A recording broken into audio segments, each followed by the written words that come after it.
अस्सलाम वालेकुम। आज हम पढ़ेंगे गायनी कोर्स में सेल्फेंजाइटिस के बारे में। सेल्फेंजाइटिस क्या होता है? इसको कहते हैं inflammation of फ़ैलोपियन tubes.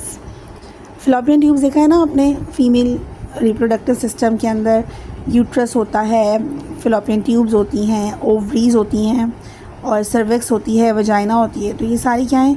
Female reproductive का पार्ट है। अब क्या है कि ये जो फ़ैलोपियन ट्यूब्स हैं, इट्स लाइक अ ब्रिज, ये ब्रिज की तरह होती हैं और यूट्रस को ओवरी से मिलाती हैं।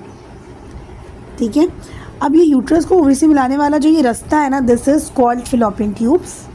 अब यहाँ पर अगर कोई बीमारी आ जाती है जिसकी वजह से ये इन्फ्लेम्ड हो जाती हैं, इन्फ्लेम का मतलब स्वेलिंग आ जाती है, सूज जाती हैं, और सूजने की वजह से इसमें कभी कभार क्या आता है, बीमारी की वजह से सूजती हैं और सूजन जो है वो रास्ता क्लियर नहीं करती। सूजन जो है वो रास्ता ब्लॉक भी कर सकती है कि स्वेलिंग इतनी है कि इसमें पानी भर गया है, सड़ गई हैं, गल गई हैं, दब गई हैं, ब्लॉक्ड हो गई हैं।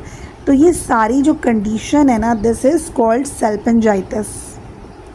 सेल्फेंजाइटिस क्यों कहते हैं इसको? क्योंकि फ़ैलोपियन ट्यूब्स का मेडिकल टर्म में नाम है सेल्पिंग्स।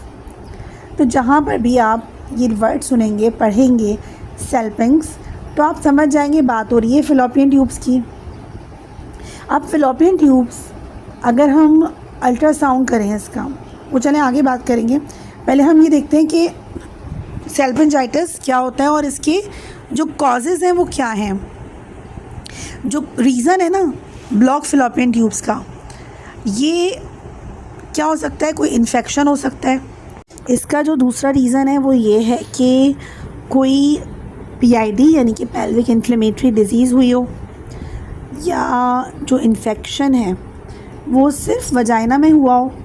कॉमनली हो जाता है औरतों को इन्फेक्शन, और ये इन्फेक्शन का इलाज उसने किया ना हो, या प्रॉपर ट्रीटमेंट ना करवाया हो, या उसको अधूरा छोड़ दिया हो, तो फिर ये मसला बढ़ जाता है, अंदर जाके यूट्रस में जाता है और फिर फ़ैलोपियन ट्यूब्स में चला जाता है मसला। तो ये इसकी कॉजेज़ हैं। अच्छा, दूसरा जो ब्लॉक फ़ैलोपियन ट्यूब्स का कॉज है कि हो सकता है कि किसी औरत की सी सेक्शन डिलीवरी हुई हो और डिलीवरी के बाद जो डॉक्टर की मिसहैंडलिंग की वजह से फ़ैलोपियन ट्यूब्स डैमेज हो गई हों, क्योंकि पेट काटा और बच्चा निकाला और फिर उसके बाद उसको बंद किया। इन सारे प्रोसेस में डॉक्टर्स की मिसहैंडलिंग की वजह से फ़ैलोपियन ट्यूब्स में कट लग गया हो या ब्लॉक्ड हो गई हो, कोई गलत नस जुड़ गई हो, तो ये भी रीज़न होता है ब्लॉक फ़ैलोपियन ट्यूब्स का। अब अगर किसी औरत की फ़ैलोपियन ट्यूब्स ब्लॉक हो गई हैं तो उसको क्या सिम्टम्स देखने को मिलेंगे, क्या साइंस होंगे जिसकी वजह से वो आपके पास आएगी, डॉक्टर के पास जाएगी, क्लिनिक में आएगी। तो सबसे पहले तो ये है कि उसके जो पीरियड्स होंगे वो पेनफुल पीरियड्स होंगे, उसको पीरियड्स में कुछ नॉर्मल से ज़्यादा पेन होगा। पहला सिम्टम तो ये है। दूसरा सिम्टम है कि उसको अक्सर बुखार रहेगा, फ़ीवर रहेगा। फ़ीवर के साथ वो कंप्लेन करेगी कि नौज़िया और वॉमिटिंग की कंडीशन है, लगता है हर वक्त उल्टी या मतली आ रही है, जी मतला रहा है।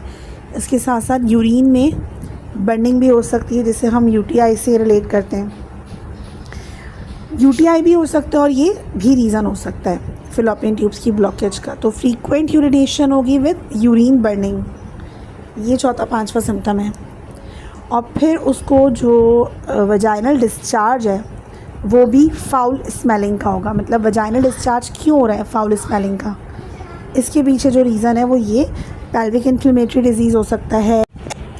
अच्छा, ये सिम्टम्स हो गए कि ये सारे सिम्टम्स के साथ एक लेडी आती है आपकी क्लिनिक में और बताती है मसले, तो फिर आप उसकी डायग्नोसिस कैसे करेंगी एज अ गायनी डॉक्टर? तो सबसे पहला तो फ़िज़िकल एग्जामिनेशन होता है, पेल्विक एग्जामिनेशन होता है, उसका जो वजाइनल डिस्चार्ज है उसके कलर को देखना होता है। इसके अलावा जो सर्वाइकल स्वैब है वो लेना होता है, वजाइनल का सर्वाइकल स्वैब, वो जो डिस्चार्ज है ना वो लेकर लैब में टेस्ट के लिए भेजना होता है। तो उससे भी पता चल जाता है कि उसके अंदर कौन कौन से जरासीम आए हैं। अब वो जो जरासीम है ना, उन जरासीम, उन जर्म्स का नाम क्या है वो भी आप देख लें, ताकि आपको रिपोर्ट पढ़ने में भी आसानी हो। जो वजाइनल डिस्चार्ज के जो जरासीम होते हैं ना, वो या तो क्लेमाइडिया होता है, जो ईस्ट इन्फेक्शन होता है, या स्ट्रेप्टोकोकस नाम का जरासीम होता है, या स्टेफिलोकोकस नाम का, या गोनोरिया। तो ये 4-5 ऐसे जरासीम हैं, अगर ये उसके सर्वाइकल स्वैब के अंदर आ गए तो ये बीमारी को कंफर्म करेंगे। तो ये बीमारी को कंफर्म करने के लिए आपको ये करना है और साथ में रिपोर्ट्स भी देखनी है। इसके अलावा सिंपलेस्ट आप उसको पेल्विस के नाम का अल्ट्रासाउंड कह सकती हैं कि आप जाइए और अल्ट्रासाउंड करवा कर आइए पेल्विस का, उसके अंदर भी ब्लॉक फ़ैलोपियन ट्यूब्स दिख जाएंगी। अब एक और आपको एक बात बताती चलूँ कि अगर ये जो नॉर्मल कंडीशन है ना, इसमें फ़ीमेल की जो रिप्रोडक्टिव ऑर्गन्स हैं, इसमें जो यूट्रस है वो तो दिखेगा, इसमें ओवरीज भी दिखेंगी, लेकिन इसमें फ़ैलोपियन ट्यूब्स नहीं दिखती। अल्ट्रासाउंड जिसने किया हुआ है उनको ये मालूम होगा कि फ़ीमेल की जो फ़ैलोपियन ट्यूब्स हैं ये आम हालत में, हेल्दी हालत में नहीं दिखती। ये सिर्फ कब दिखती हैं?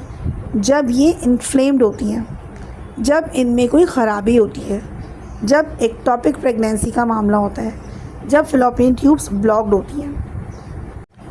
तो यहाँ से हम मसला पकड़ सकते हैं, बहुत आसान हो जाएगा कि इस फ़ीमेल की फ़ैलोपियन ट्यूब्स दिख रही हैं अल्ट्रासाउंड में, तो it's mean that it is inflamed और may be because of block fallopian tubes. तो अल्ट्रासाउंड सबसे इजी मेथड है, डायग्नोस्टिक मेथड बेहतरीन है, इससे आपको मालूम हो जाएगा। अब क्या है, आपको जो ट्रीटमेंट देनी है, जो डॉक्टर्स ट्रीटमेंट देते हैं वो एंटीबायोटिक्स देते हैं कि अगर बैक्टीरिया की वजह से इन्फेक्शन हो गया है तो वो बैक्टीरिया मर जाए और फ़ैलोपियन ट्यूब्स की जो ब्लॉकेज है या इन्फ्लेमेशन है वो ख़त्म हो जाए। तो पहली जो फर्स्ट लाइन क्योर है वो एंटीबायोटिक दी जाती हैं। दूसरी जो प्रोसेस है वो ये है कि नॉन सर्जिकल होता है, ये एलोपैथिक डॉक्टर्स ही कर सकते हैं। इसको कहते हैं हम सेलेक्टिव ट्यूबल कैन्युलेशन। इसके बारे में मैं आपको नेक्स्ट वीडियो में बताऊंगी ये क्या होता है। तो ये ब्लॉक फ़ैलोपियन ट्यूब्स के बारे में इंफॉर्मेशन है। फ़र्स्ट लाइन बेसिस पर हम उसको एंटीबायोटिक्स देते हैं, और अगर होम्योपैथिक डॉक्टर्स हैं तो वो उससे रिलेटेड मेडिसिन्स देते हैं जो फ़ैलोपियन ट्यूब्स की ब्लॉकेज को ख़त्म करती है। लेकिन यहाँ पे हम मेडिसिन्स का जिक्र नहीं कर रहे, हम जूम आउट करके बीमारी को देख रहे हैं कि क्या क्या तरीके से क्योर किया जाता है। आई होप आपको ये वीडियो बहुत अच्छे से समझ आई हो, बहुत सारे पॉइंट्स आपके क्लियर हुए हों।